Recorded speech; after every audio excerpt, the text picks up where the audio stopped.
Sometimes I forget the impact, positive and negative, that my words and my actions can have on others, and their faith in particular. And this is especially true when I'm anxious, when I'm stressed, when I'm overtired and afraid.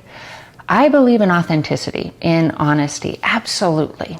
But that doesn't mean sharing everything with everyone. I need to make sure that I'm considering who I'm talking to, that I'm considering their spiritual and emotional maturity, their strength, and their current situation.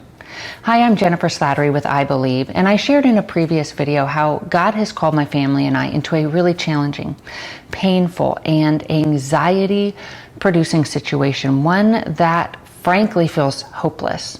But each day as I turn to God in desperation, He reminds me that He's with us, that we're doing precisely as He desires, regardless of how things appear, and that ultimately He will bring good from our obedience.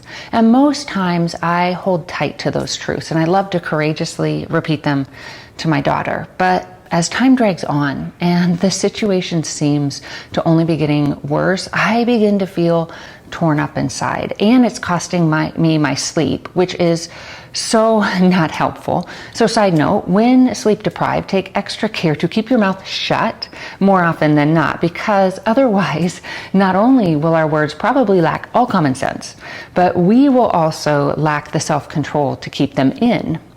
At least that's often the case with me. And as a result, on one particularly exhausted emotional evening, I blurted all my fears out to my daughter, potentially speaking fear and doubt into her heart as well, during a time when she most needed me to be helping to build up her faith.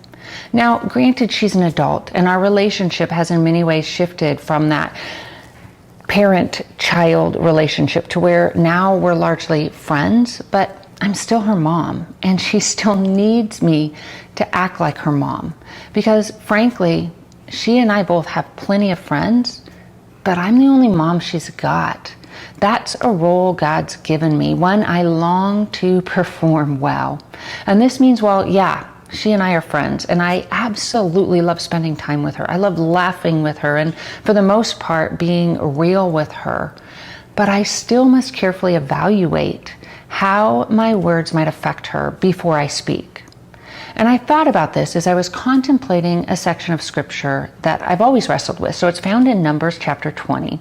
To give some background, Moses had been faithfully leading God's often faithless and complaining people through the desert for decades, literally decades. And then they reached an area known as Kadesh, and the people grew thirsty. And they repeated what had become a recurring mantra, which was, to paraphrase, "What have you done to us? Do you want us to die? You should have left us back in Egypt. We would have rather died as slaves there than from thirst here."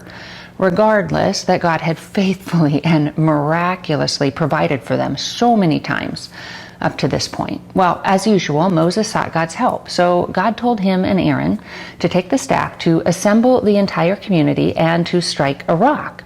And then God would provide water for all the people and livestock. Well, verse 9 tells us, so Moses did as he was told. He took the staff from the place where it was kept before the Lord.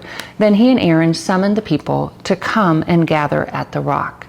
"Listen, you rebels," he shouted. "Must we bring you water from this rock?" And then Moses raised his hand and struck the rock twice with the staff, and water gushed out.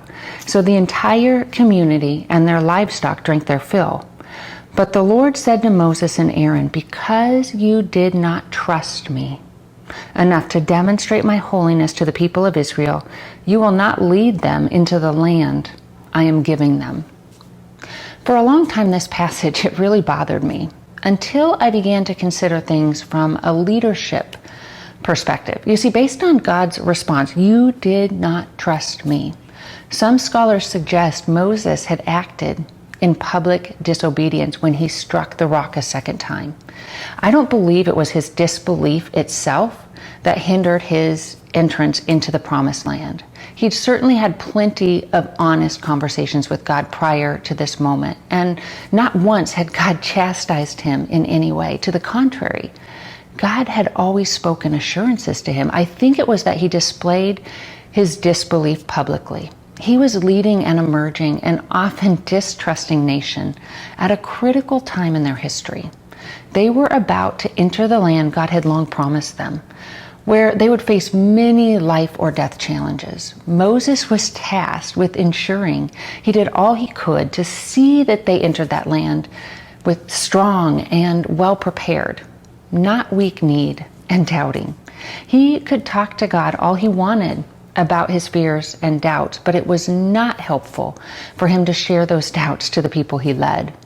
Just as it is not helpful for me to dump my doubts and my fears on my daughter or any of the younger women that I mentor. Instead, I need to prayerfully find those people that God has assigned to be my support, and they need to do the same. And when we're all in a fearful place, like maybe Moses and the Israelites were, then we need to turn to God for the encouragement and support we need, because otherwise we'll only add to one another's worries until we're all a bundle of anxiety.